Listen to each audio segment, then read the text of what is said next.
I love what we get to do here. How many times have you been at a major event and had the speaker say, "Please give me a call"? Yeah. That's what where Higher Self Meets Bottom Line is all about. Okay, I now get to introduce you to Peggy Vogler, who is actually the only one of our speakers in the whole series who's one of our clients. And I point that out with incredible pride because Peggy is a woman of extraordinary creativity and integrity. She calls herself the accidental restaurateur, and I'll let her tell the story of how that actually happened. But I think the important piece to know is that she actually took on the task of running a restaurant after she'd already taken on the task of starting and managing a Waldorf school. And she still does that as a full-time operation. This woman works an 80-hour week, making sure that a whole community of children have healthy minds, and then makes it possible for a whole community of people in Point Grey to eat amazing and incredible healthy food, and not just those pies, but wonderful savory dishes. And because I know her staff, I know what a community it is and how well treated they are.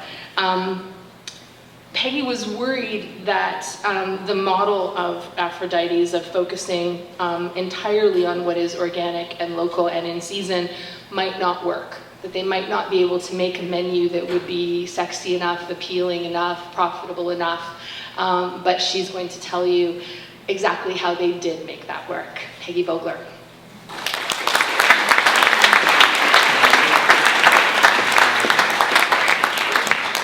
Hi there. Wow, hard to follow. I'm probably not going to be nearly as funny. Yeah, so my name's Peggy Vogler, and I've been the owner of Aphrodite's Organic Cafe and Pie Shop for the last 5 years. And I inherited it from my father, who passed away about 5 years ago now. And he started the business back in, I believe it was 2002.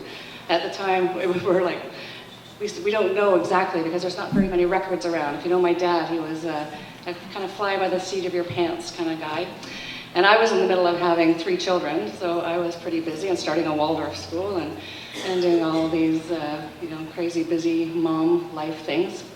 And I also, when I started the Waldorf school, I was also working full-time for Whistler Blackcomb. So wow.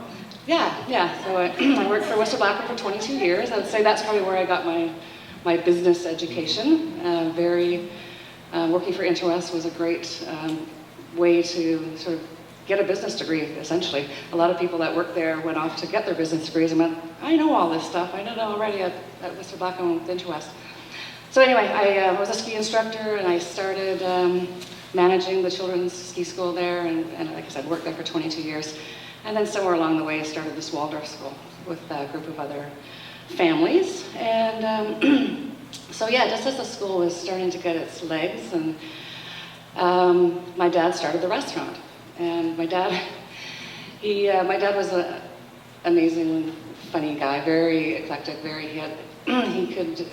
I wouldn't say, eclectic, not eccentric. He was a very normal guy, lots of big hugs and very mellow and kind of like me, I guess. I get that from him. But he was the man with the Midas touch. So he did a lot of businesses, and he did a lot of businesses really well. And he just, whatever he did, he just seemed to take. I don't know. It's a good model to have. So he went. But they were all very different businesses too. And then one day, he sort of went through a major life crisis, I would say. When we grew up, he was a businessman downtown Georgia Street, Vancouver.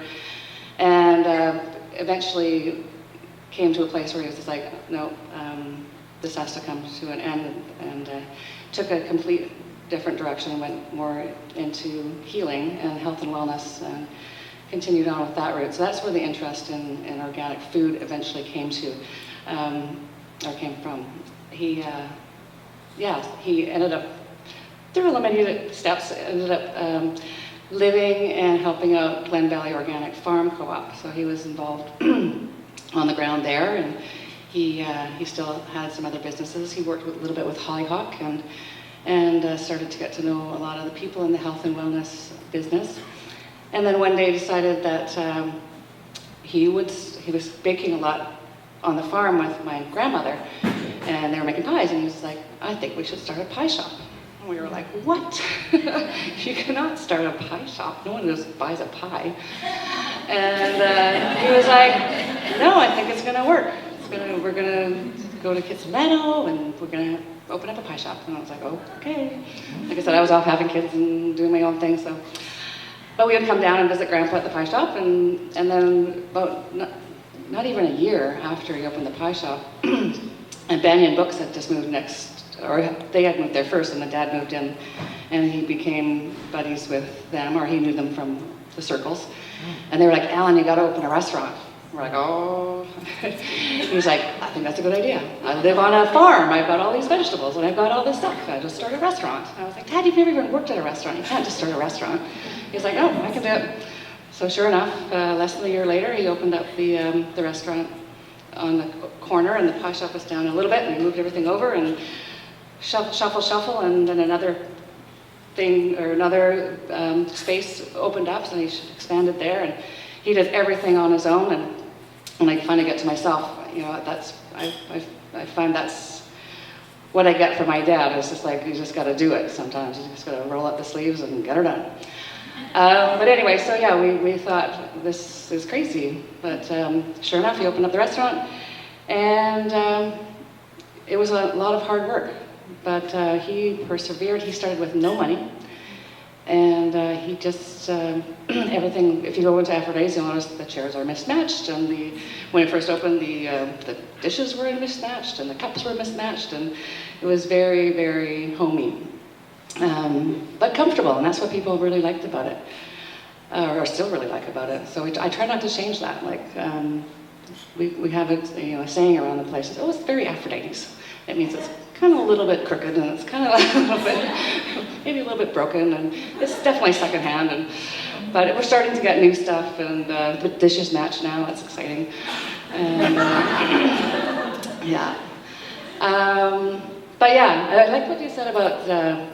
Sometimes people say you should focus on one thing. So, because we have the pie shop and then we have the restaurant, and they're both very different, and they're both kind of like their own little businesses within the business.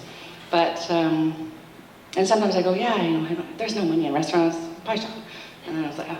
But anyway, but I truly believe I've stopped all that. It's just like, no, they actually support each other. Like Aphrodite's is not Aphrodite's unless it's pie, and it's not Aphrodite's unless it's organic, wholesome, local, in-season food.